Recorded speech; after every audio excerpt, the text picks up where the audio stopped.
This is the Wandering Mike.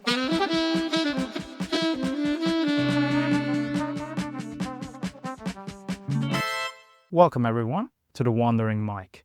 Today I'm here with Anton. Hey Anton, how you doing today? Good. I'm good. How are you?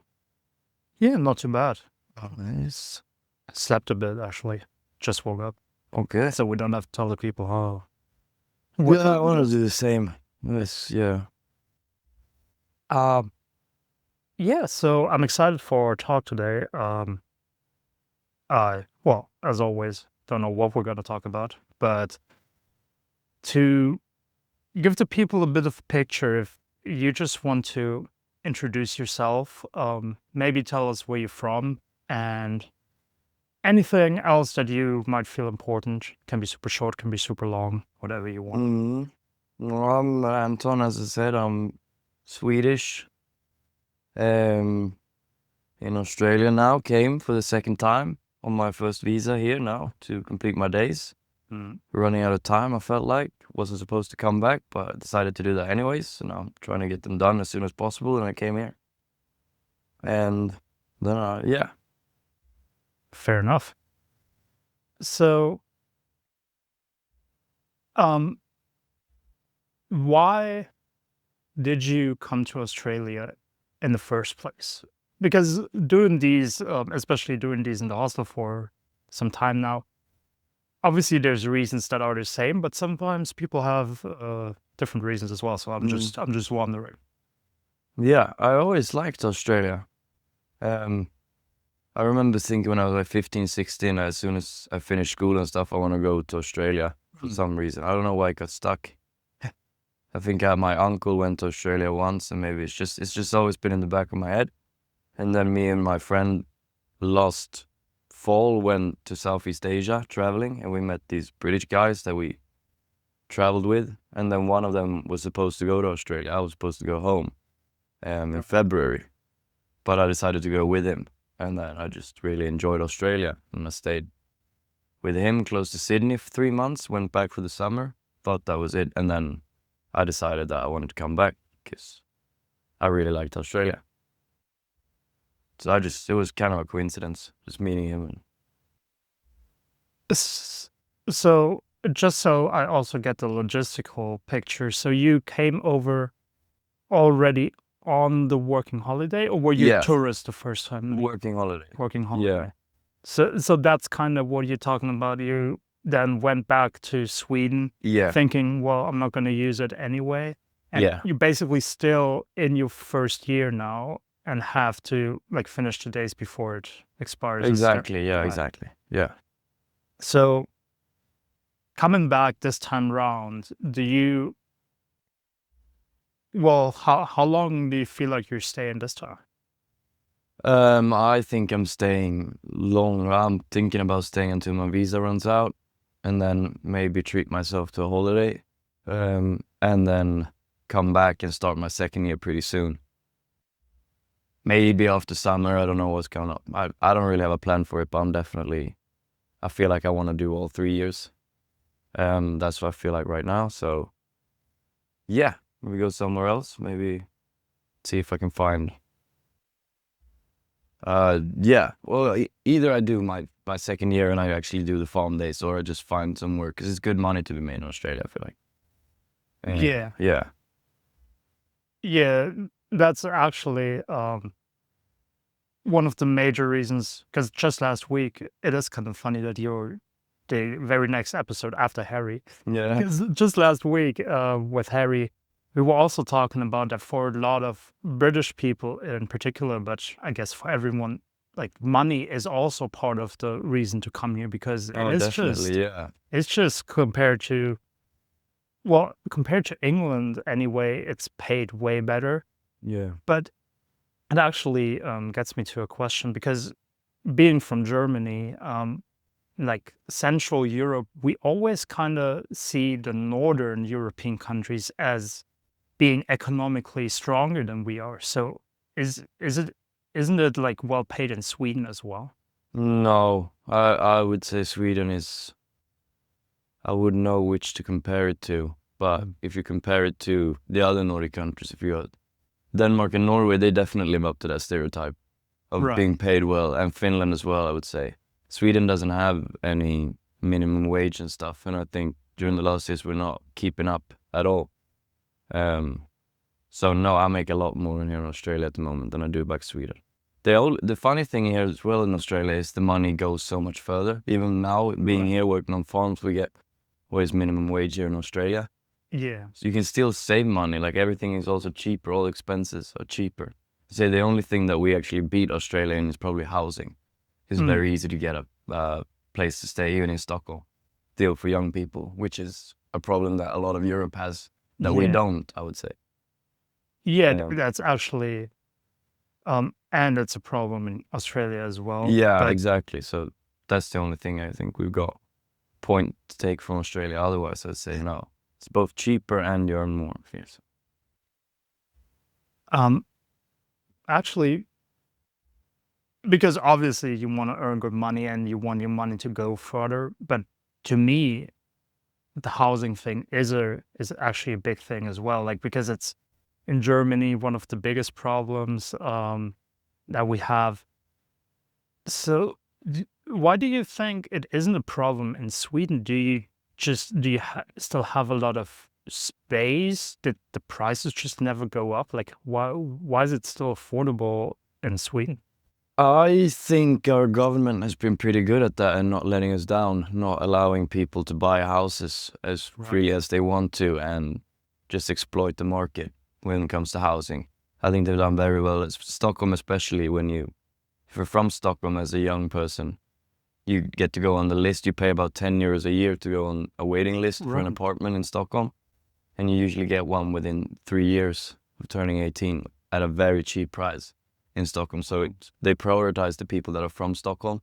Moving there as well is also pretty cheap, and it's easy to get a second-hand apartment since a lot of people that are from Stockholm and have the privilege to get one of them can also rent it out, and you're not allowed to rent it for an X amount of money. Like you have to Right. get it secondhand. So everything is just working to make sure that people can afford to stay there. It's no one exploiting it. So I think that I would say the Swedish government have done very well Yeah, in that's keeping the actually housing down, because everyone and Stockholm is everyone wants to be in Stockholm, right. which is housing in Sweden. Otherwise, if you like, I'm only talking about Stockholm now, but in the rest of Sweden, it's also you can get house and you can stay anywhere because no one really wants to be anywhere else but Right. Stockholm. Yeah. Do you think like that is because Stockholm is where the businesses are, the jobs, or is it where the entertainment is, or is it all of the above? Why do people want to Yeah, go to it's all of the Stockholm? above.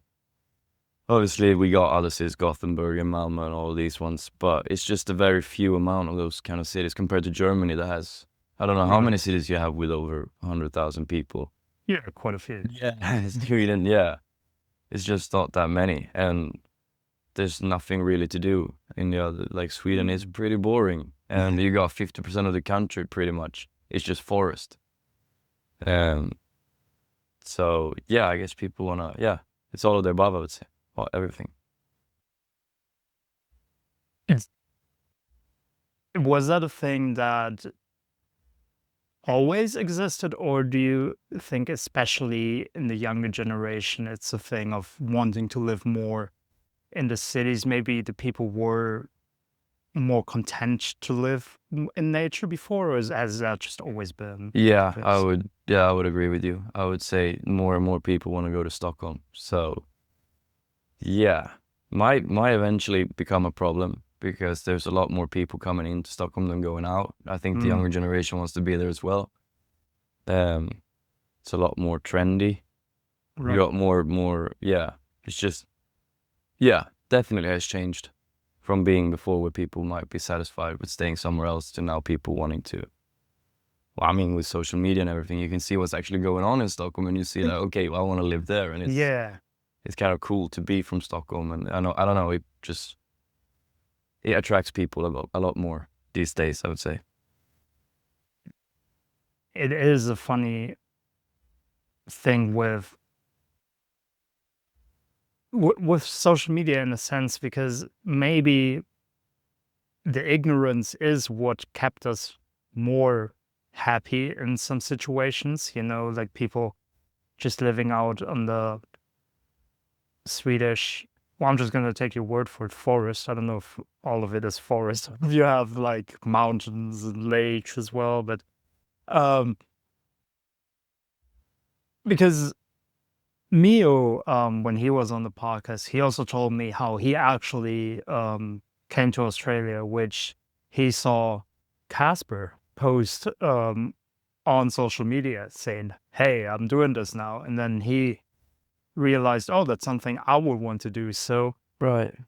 it is a thing of like the things being more accessible, being more in view.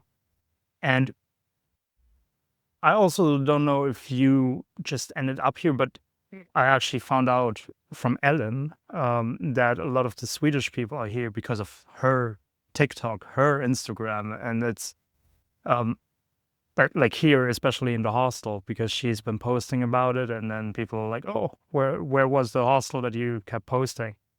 So yeah, it's just a funny thing how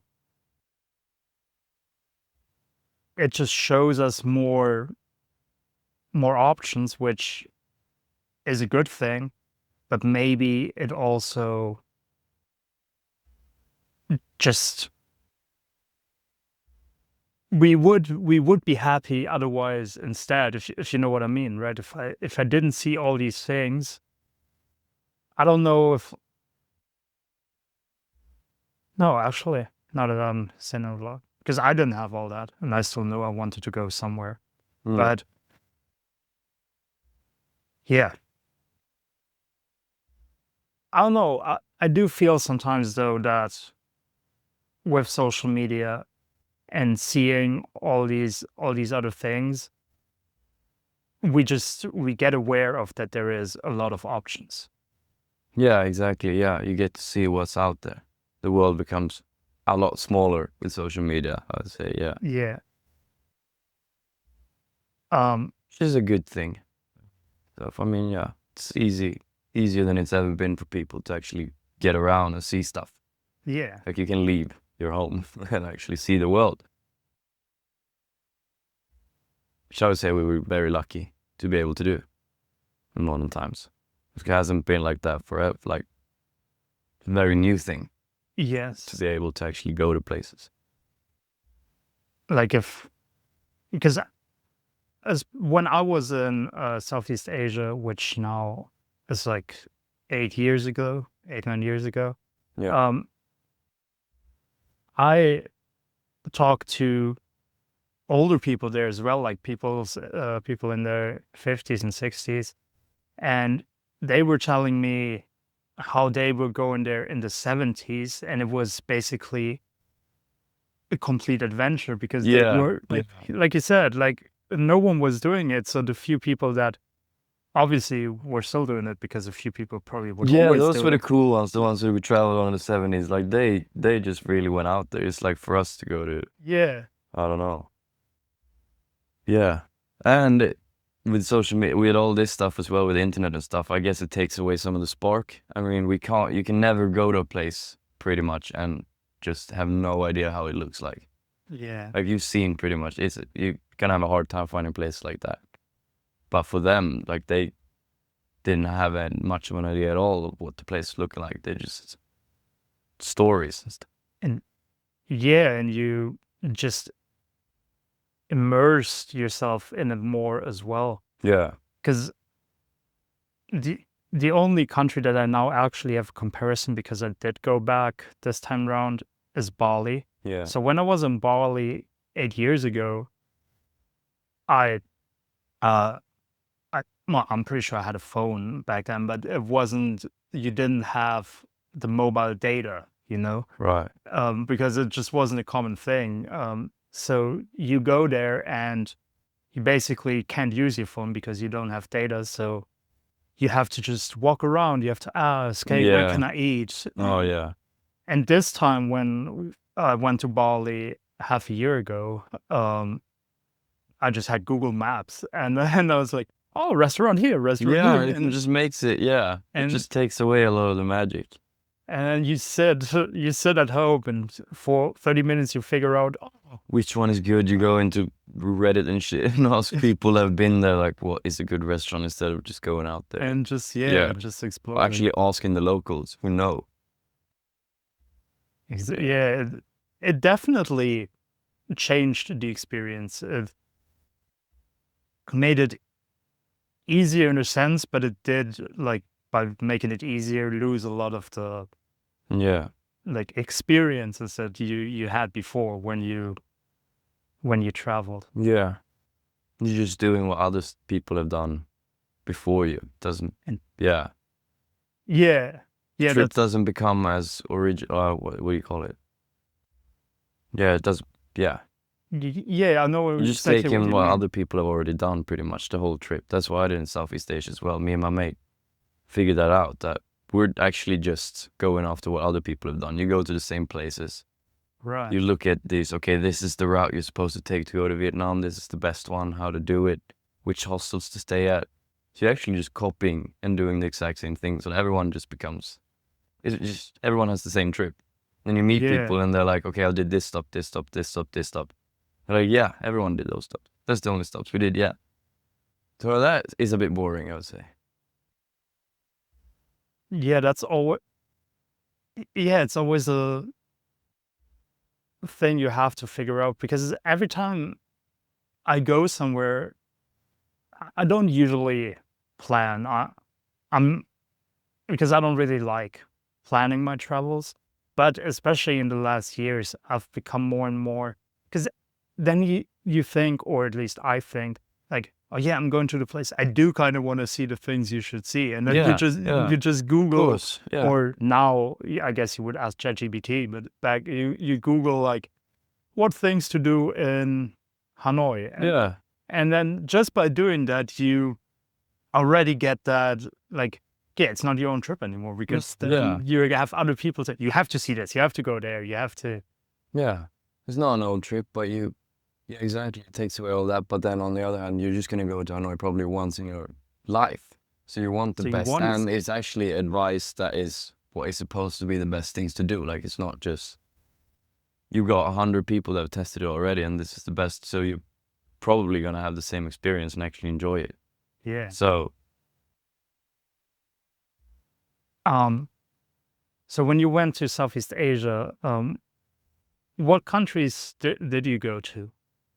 we started in Bangkok, landed in Bangkok. We were supposed to actually just try and find a hostel to work at or something during the winter, because we didn't wanna Mm. we didn't want to be at home. So we just went, and then we realized that you don't make any money working in a hostel in Southeast Asia anyways. And we kind of figured out that we're just doing a normal Southeast Asia, just like I just told you, like Right. a completely unoriginal Southeast Asia trip. So yeah, we started off in Bangkok for like 3 days, and then there were these friends from back home that were in Cambodia, so we decided to go straight there. Did Cambodia first, went back to Thailand, and then Vietnam. My friend went home, I went to Bali, met another friend from home, and then I flew down to Sydney with this British guy. Right. Yeah. So yeah, it was about 3 months. We only did those 3 countries. That's good. It means it gave you a lot of time to Oh yeah, experience yeah. all the countries. I kind of wanted to do it that way, exactly. Yeah. Yeah. I guess that differs from person to person, preference, like how long you stay at places, how many places you want to see and stuff. We felt more like we wanted to actually have time to unpack at every stop before we have to pack it up again and go. So we stayed a bit longer at every place, which suited us. Mm. Because that's what happened to me as well when I um went to Thailand, because I had a specific time, because we were on basically semester break, because I was Right. living in Jakarta at the time. I was studying there, and then we had a 3-week semester break, and I wanted to see Thailand. And basically what happened was, I went with a girl that I met in Jakarta, and we also flew to Bangkok. And then did Bangkok for 3 or 4 days, and then just asked people that we met while we were in Bangkok. We're like, oh, what other places to see? This and that. And they were like, well, if you want to go south, go to Phuket. And if you want to go north, go to Chiang Mai. And we actually did Phuket, or I did at least, before on like a long weekend already. So I've seen Phuket. So we're like, let's go to Chiang Mai. Yeah. And then we went to Chiang Mai and did the same thing, basically, just partied for 2 days and asked people where you go. And then they were like, well, you can go to Pai, which is a city a little bit north of Chiang Mai in the middle of the mountains, which nowadays I think a lot of people know because I've talked to a lot of people and it's become more touristy. So I don't know if I want to go back now. But, but back then it used to be this small hippie village up in the mountains, and you had to like pay a local to take you up there. Now they've got buses and all that. And so we were like, yeah, let's go there. And basically what happened, we were a week into our trip, and then the rest 2 weeks we just stayed in that small village because we were like, well, it's nice. You enjoyed it we that got much. Waterfalls. Every day we just hiked somewhere around in the jungle and stuff like that. And so yeah, at the end of the day, I didn't see too much on my Thailand trip, but that's what happens sometimes, you know. Yeah, and that's nice. You get to stay, you know. Yeah, it's all this guilt you feel that you miss so many places, but that's what you want pretty much. You want to be at a place where you want to enjoy your time. Yeah. And if you find a cool place, then you're just lucky you don't have to travel all the time. And yeah, especially back then, because it was such a small, I mean, it was still like, it was totally touristy in the sense that also back then, the travelers went there, you know, like the whole town was basically restaurants, cafes, stuff for the people that want to visit it. But as it wasn't that touristy, like the people that were there kind of all had the same vibe, you know, like had the same mindset. So you were with a really, really good group of people there, which just made it like a really, really nice experience. That's also interesting. Yeah, the people as well, and how different it is from place to place. Like comparing, for example, Vietnam, the people that go to Vietnam and the people that go to these small places in Vietnam. I got along with those people better than what I did with the people at Bali, for example. Right. Like tourists that go there. It's so different from country to country if you really think about it, like which people go here and what kind of people they are. Which is also interesting. I guess if you go up to Pai and stuff like that, northern Vietnam or northern Thailand and stuff, you get more a certain type of person that you might not find at Bali, for example. Yeah. No, that's actually a great point, and it is so true. Yeah. And just now it made me think of all the cool people I didn't meet yet just because I didn't go to places. Yeah. You know, like maybe someone who goes to, I don't even know an example, but because I'm just thinking of Southeast Asia, like all the countries kind of are touristy now. Like if I'm trying to think of a country where not a lot of tourists go, I don't think I have. Maybe Sri Lanka, but even that is coming up now. That is coming up, yeah. A lot of surfing camps and stuff going on there. Friends going there. Yeah. Like I thought Cambodia was the least touristy out of them all. Right. Definitely Cambodia, I would say. But then again, they don't. Yeah, you can find some hidden gems there. We just, as I said, with our unoriginal minds, just did like 3 stops in Cambodia and stayed for them for a long time, because those were the stops that were like recommended to go to. But I think they've got a lot of places, cool places, which not a lot of tourists go to. I think Cambodia is just a place that is actually, that's also the thing. In Cambodia, there is a lot of tourists because they have so few places that people go to, compared to like Vietnam, which has about over 10 places where people go to along a Vietnamese trip. But 20 years from now, Cambodia might have the same amount of places. It's just now no one knows about them because tourists haven't discovered them yet. Yeah. Yeah. So I think they have the same amount. It's just that it's still pretty untouched. Yeah, that's actually, yeah. So did you do, when you were in Cambodia, did you do Siem Reap? Yeah, we did. And Yeah, we did. Angkor Wat? Angkor Wat. Yeah, we did. Yeah. We couldn't get up in time for the sunrise thing, but we've seen so many pictures and everyone showed us already. So we had a good time going to Angkor Wat anyways. But yeah, we did. As just interesting as well, because I didn't go to Cambodia Mm. because I didn't have the time, because I was just hippieing out in Thailand. But Yeah. well, one of the friends that I studied with, like, because we were like 5 guys that came over from Germany to study in Jakarta for a year, and so he did some trips, and he went to Cambodia, and well, he obviously did Siem Reap and Angkor Wat, and that was basically the main reason he went to Cambodia, because Yeah. he did Vietnam before, and then he just basically went into Cambodia for that. Yeah. So yeah, it's just, to me, it's interesting that that's a thing that's like still and will probably always be like, that's the thing that people go to Yeah. People Cambodia just end for. up there in random ways. We just went for these Swedish girls that were staying there and we didn't want to miss them because they were in Cambodia. That's why we went there. I don't think we even planned, like we didn't plan our trip at all Right. before we came. I don't think we would have gone to Cambodia otherwise.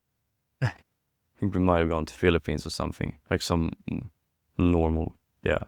Yeah.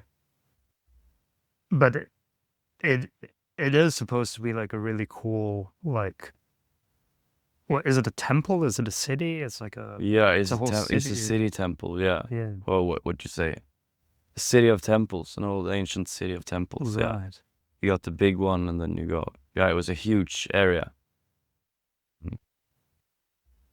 It was one of those that was actually cool to see. And like we saw it at the beginning of our trip, made all the other ones seem pretty lame. Right. But yeah, that one was really cool. Yeah.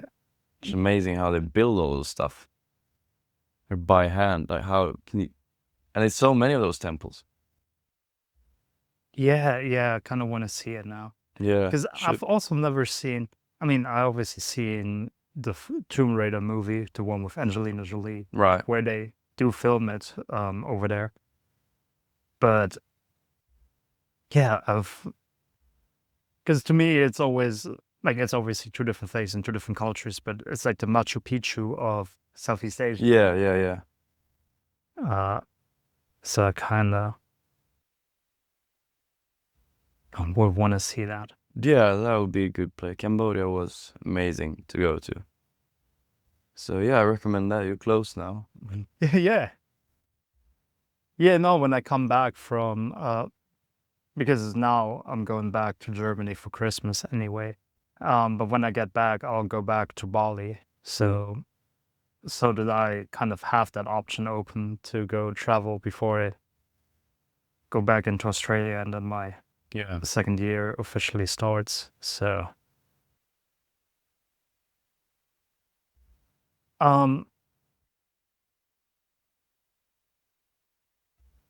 yeah, I know that it's a difficult question. Maybe you don't have an answer for it, because a lot of times in my life I didn't have an answer for it. As I told you, I also don't like to plan. Yeah. But do you have right now, because we talked about Southeast Asia now, because you've been there already, but do you have things at all, countries, places that you definitely want to see as well? Like, once the whole Australia chapter is over, like places you still want to go and see? No, not really. No. I kind of want to see, but just because, just have been there, and I think I would really like it. I want to go to South America, but there's no country in South America or any place in South America that I'm like, I have to go to. I don't think there's Right. more. I think Australia was the last one. I've got no, there's no. There's a lot of cities in Europe actually that I really want to see, but those are not. They're a bit easier to get to, so I don't really count them. I want to go to Prague. I want to go back to Ireland, which I probably do. Like there's a lot of countries in Europe. There's a lot of countries in Europe that I want to see still because I haven't been traveling Europe so much. Yeah. So yeah, there is my answer, but it's not in a way that I feel like it's within reach, all of them. Yeah. This is nice. I've just ticked off all the hard ones first, so I can just relax later on. No, it is actually a great point that you made with that as well, because I also just thought about places that were far away when I asked the question, but then Yeah, obviously we are very lucky in Europe that everything is that close, and we do have, especially compared to Australia, which is an island and has nothing cool. Well, I mean, Bali is relatively close, Yeah, and New Zealand, yeah. but then you already have to fly like a lot of hours to get to places. yeah, And in Europe, we have that privilege that everything is so close, and basically sometimes you have to only drive a couple of hours and you're in a completely different culture. yeah. I know. So yeah, that's actually, That's why they don't cross your mind when you even ask those yeah, questions because you think further beyond because they're so close to you. Especially Germany is a pretty good place for getting around. Yeah. yeah, Don't know. Japan. Just thought of Japan. I want to go. yeah. That would be it. Grew up in Israel as well. I want to go back one day when the conflict is over. You grew up in Israel. Well, I did 2 years from the age of 8 to 10. And I've always, looking at pictures and stuff, I really want to go back Right. to a nice Israel though. Yeah. I mean, it is a really, like, also culturally important country. Yeah. You know, there's like a lot of really big monuments of human history, and also of, without going too much into details, but several religions actually, not only Judaism, but there's like a lot So of much religion, yeah, it is. important places for a lot of religions. Yeah, a lot of cool places. A lot of museums and historical places. Like everywhere there's history there. Yeah. Crazy place. Jerusalem, I'm thinking of especially. Yeah, that's the one. Jerusalem, and there's, no, I'm just gonna embarrass myself, but Tel Aviv, that's also Yeah, Israel, right? that's Yeah. also Israel, I yeah. think that's the two places that I actually know. Like, Yeah. I think those are Probably the me routes too, actually. because they do the most like advertisements for tourism as well. Yeah. You Tel always see- Aviv, yeah. Tel Aviv was amazing. I want to go back there. And just go in there during the weekends every week. Supposed to be really cool. Yeah. Shame they can't just figure shit out so I can go back, but I guess I just have to wait. Well, I mean, I don't know anything. Well, I mean, I know something, but I don't know, because I don't even watch news. Like, for I think 10 years now, I don't really watch news. So, um, I honestly don't know. But didn't it seem like it is maybe closer to a resolution now? Yeah. Well, been saying that for the past year, haven't they? Yeah, that's true as well. And stuff. No, I followed it a lot at the beginning of this war conflict, but I've just stopped now as well. Yeah, because it's just positive news and then something bad happens and then something good happens. It seems like it's just gonna go on for a long time. It's just not gonna resolve anytime soon, I feel like. So, do you actually? Because, yeah, 8 to 10 is an interesting span. So do you have family over there, or did your family just go over there for a certain time? Yeah, my father worked for the Red Cross in Israel, and he was on a big mission there for 2 years. That's why we came along with him. So my mother didn't do anything. She was Right. at home, and we went to Anglican school. Mm. Yeah. So you left when you were 10. So do you still have friends there that you keep in contact with? It is quite a long time ago. It's too long, yeah. Right. I know. I've got names in my head. I remember a lot of them, but Yeah. no, there's no. The latest one was this Danish girl that was in my class. I probably talked to her 6 years ago. So Right. yeah, no, they're all gone. Yeah. Yeah. But I would get in contact with. There was a few people at that school. Most of them were obviously from Europe and stuff, since it was an international school. Right. There was a few people from Israel there though that I would contact if I ever came back. So yeah, that would be exciting.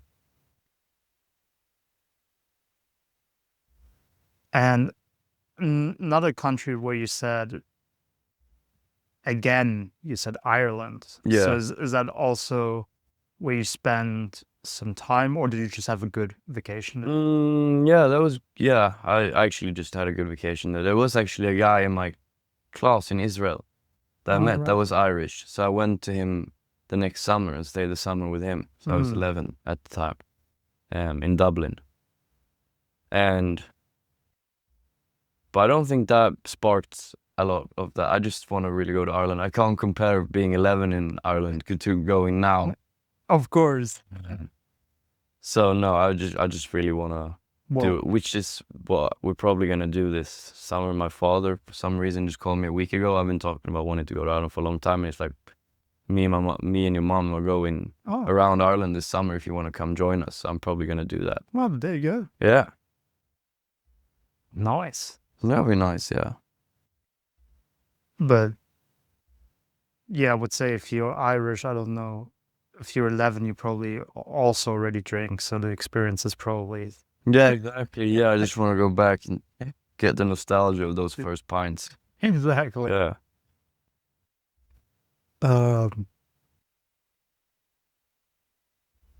Ireland. Yeah. So actually, like, sounds to me like your travel has also just been very normal in your life as well, right? Because some people I talk to, they're like, "Oh yeah, now I'm in Australia here, the first time in another country," Yeah. and like you've been around like from a pretty young age as well, right? And you've Yeah, traveled. definitely sparked. I think I got it from my father. He went to Australia when he was 18. So I was telling me he was one of those that went in the 80s, Right. like around. And yeah, and then he had this, like, he wasn't around when I was young. Like, he came home once every third month. He was home maybe 1 month out of 3. Right. So he's still around. Like, he wasn't gone for that long. He didn't have long missions. Not that many of them, at least. And that always was like, yeah, I want to be like him. I want to travel as well, because he always, had these pictures coming back, and it was amazing to see. He brought home all this stuff, and yeah, so it's always, I've always wanted to go travel. Like, as soon as I finished school, it's been like since I was 8, like in Israel, coming back, I was always like, okay, as soon as I finish school, I'm just gonna keep on traveling, because I really enjoyed it.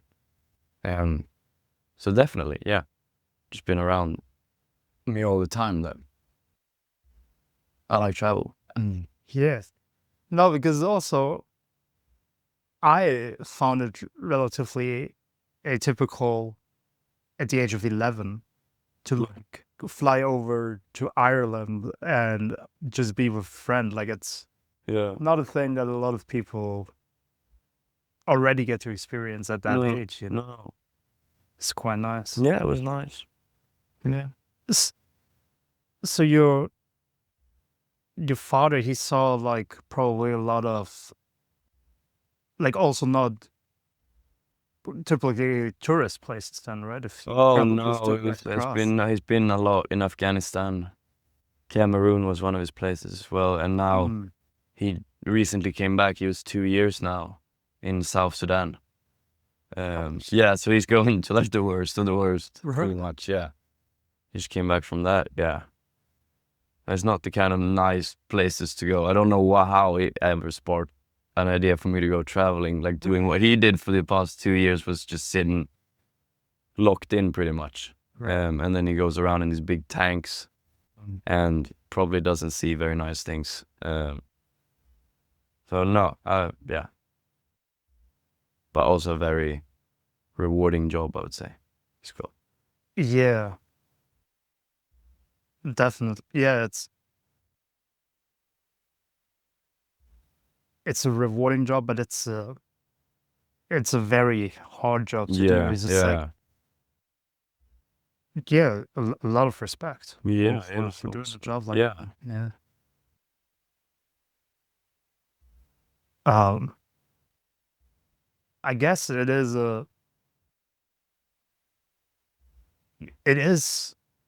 super like rewarding if you have that curiosity in yourself to just y- because yeah, when we think about travel, we do think about nice places. We think about, oh, we want to see the good parts, but also because you also said you kind of have that feeling you want to go to South America, Yeah. which I definitely want to go to South America. It's Yeah. like it's definitely in my plans. And since I've been in New Zealand and also in Australia, I met a lot of people from Latin America because they also come over here on working holiday visas. And when I had actual conversations with them, it was kind of always the same thing. They were like, well, you as a European, you will probably feel really scared. Like it's a Yeah. very insecure. Well, I mean, we talked about their specific countries. Like I talked with people from Brazil, from Argentina, Chile, and they all kind of said like it's a very insecure country, and you're gonna feel very like you have to be like on alarm mode and all those things. Because they were describing how they were in New Zealand and they were amazed that people just in the street pull out their phone and stuff like that. And they were like just Yeah. shocked. Yeah. So then I always told them like, yeah, but it is kind of like because if you don't have that experience in life, you live a different experience. So I think go into those places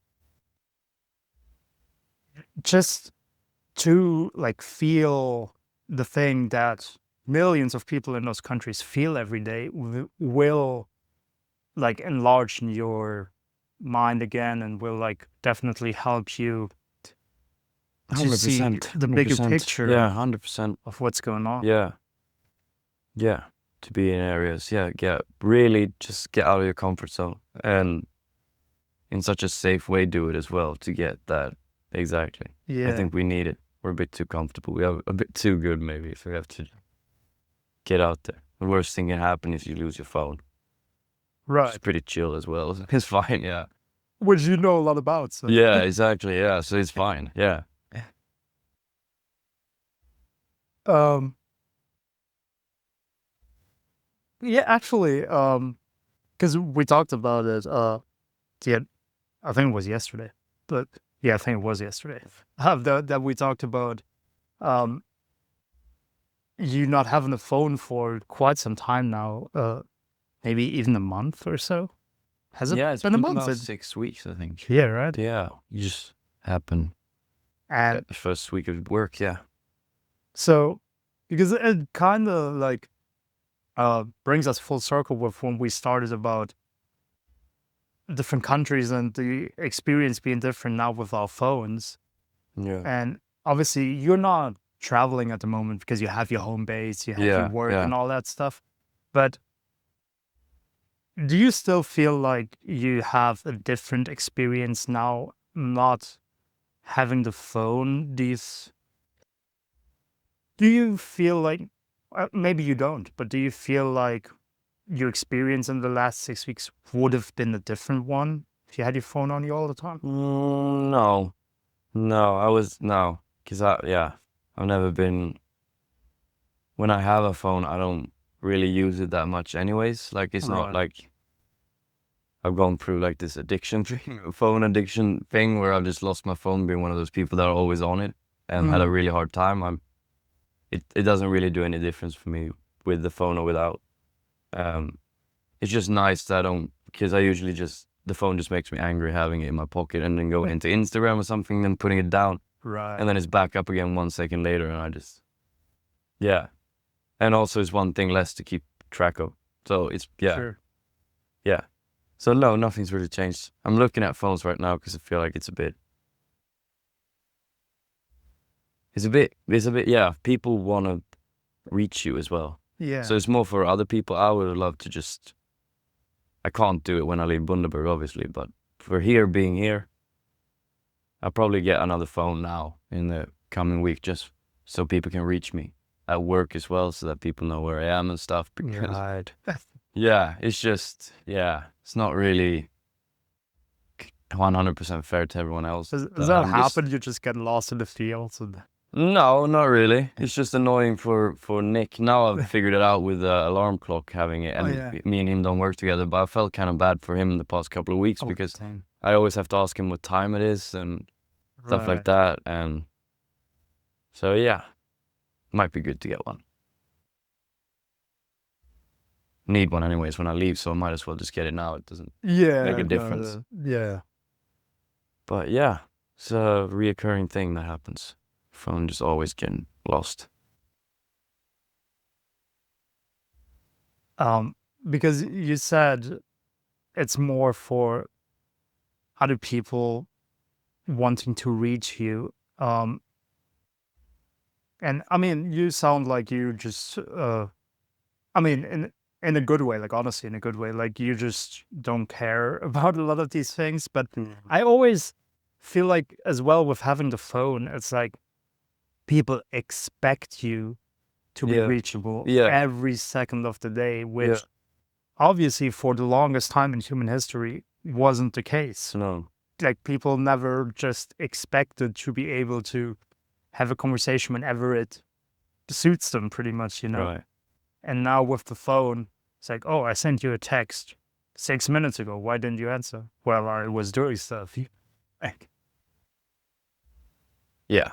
And everyone kind of feels the same as well. But it's just really, we can't get rid of them. Like I know more than 50% of the people that you talk to about phones and stuff always say that, yeah, I know it's super annoying. I don't want to have it around. I hate when I sit just and get stuck on it. I get stuck on some app, Yeah. just watch it all the time. But then again, you can't really, it's gone too, you can't get rid of them either. No, now it's already. Yeah. You can't make everyone throw their phones away at the same time, you know?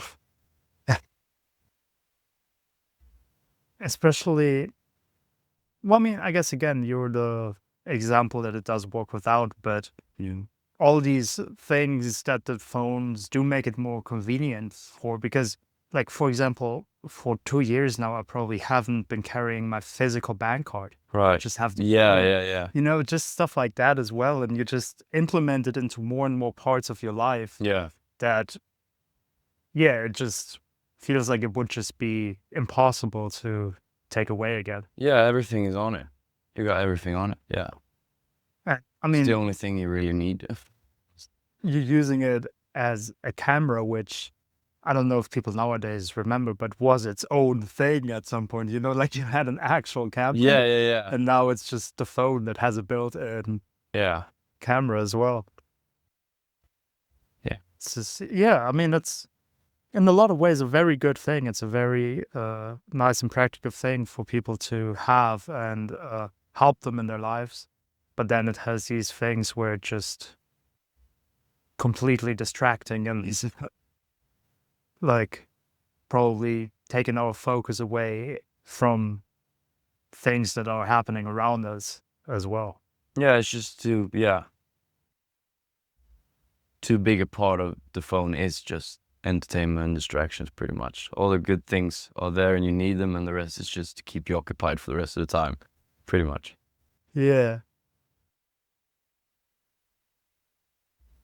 Um.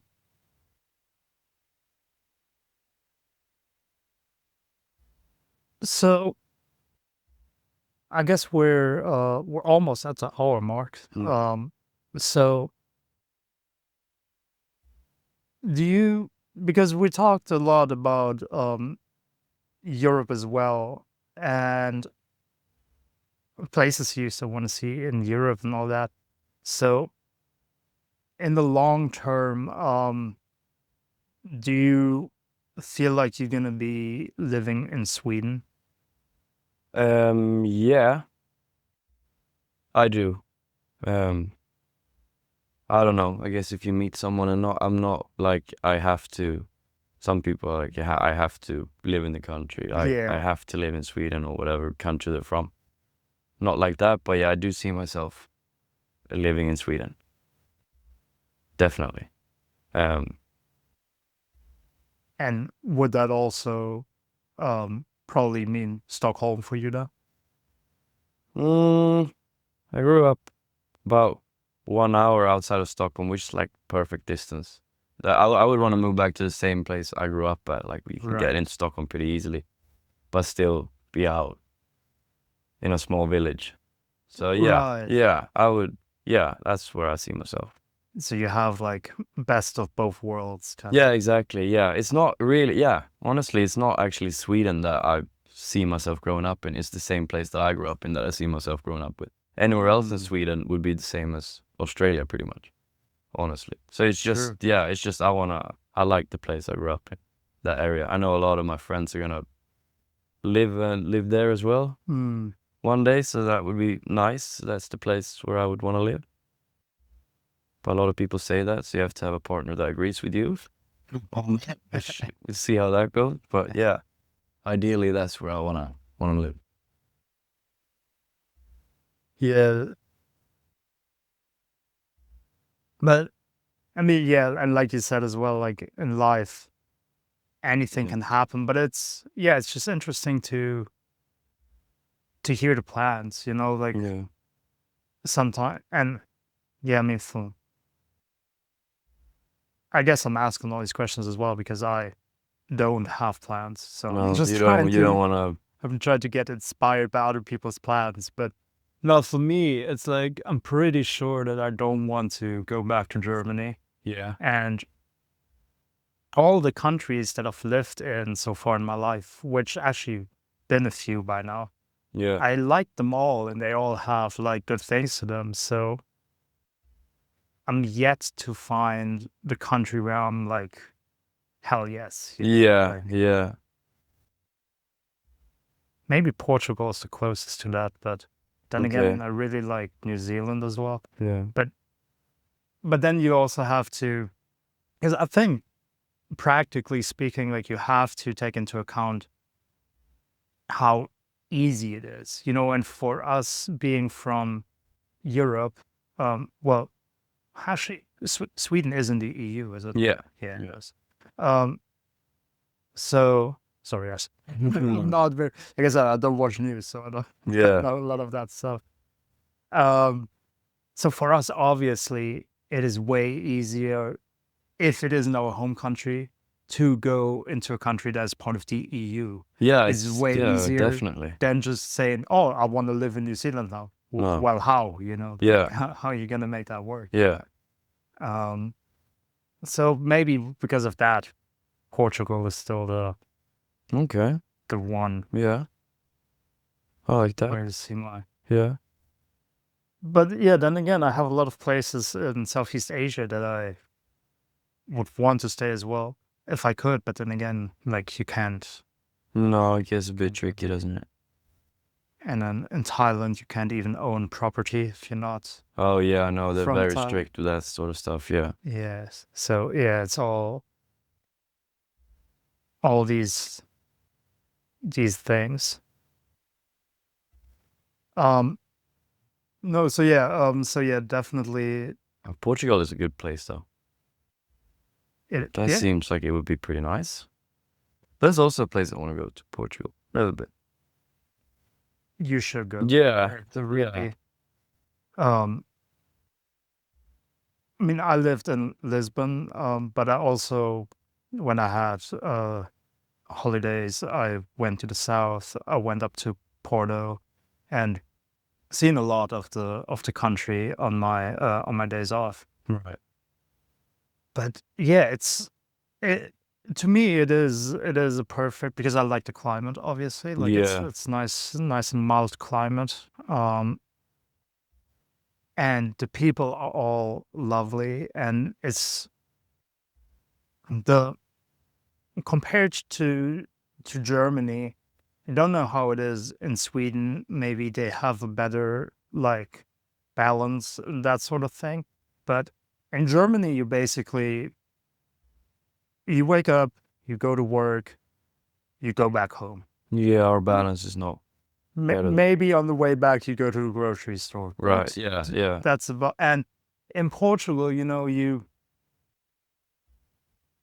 go outside to be outside. You're in the markets, you're having wine on these like viewpoints. Yeah. You just go to the beach, all that kind of stuff, and you just I mean, I think that's also a very German thing. But like in Portugal, after work, even when I go out with the people I work with, like literally 0% of the conversation is about work. About work. Is about career. Is about any of those things. We are super weird. Central, Northern European people. Yeah, Yeah, we right. are super weird. That's how it should be. And it's just, yeah, as soon as work is over, it's about life. And it's like, oh, what do you enjoy doing? Oh, what is Yeah, like the yeah, things that. yeah. And every time I came back to Germany, which I enjoyed every time because I got to see my friends and my family. Yeah. But the first hour after being with my friends, some of them would talk about career and work and and how is it going with them? And I was like, well, Yeah. it's just different. Yeah, it's just super different. Mindset. Yeah. Yeah. So that's what I appreciate. I think that's also why I enjoyed Indonesia that much as well, because it's a similar vibe of focusing on life more than and focusing on community more so than getting the best out of it for me. Yeah. Only Yeah. me. That's how the world works. And we're just living up there thinking that this is how it's supposed to be, but we are the weird ones. Like the rest of the world doesn't do what we do. Yeah. Maybe it has a little bit to do with the shitty weather as well, I would say. Yeah. That we have. That makes it Probably not as nice to go to the beach, maybe, or the market when it's just raining 8 months a year. Yeah, maybe the weather also is like, oh, I need to invent something now that changes the world, rather than why I can just go outside and enjoy myself. Yeah, exactly. Like maybe the weather does force that a bit. Yeah, I mean, there is a connection to be seen there. That the part of the world that gets the least sun are also the people that just stay inside and go to grocery stores and then go home. Very true. But yeah, I think that's a good place to end it on, to say we are the weird ones. Yeah. Yeah, well, thank you, Anton. I enjoyed our talk. Thank you for your time and Yeah, it was all right. sharing all your experiences. Yeah, good talk, good questions. Everything's good. It's getting hot now in here, though. It's all right. Yeah. Shit. Very. Yeah, I'm melting. Literally. Everyone can be happy that we don't have cameras. Yeah. Well, enjoy the rest of your Saturday, though. I will. You too. Thanks. Goodbye. Right.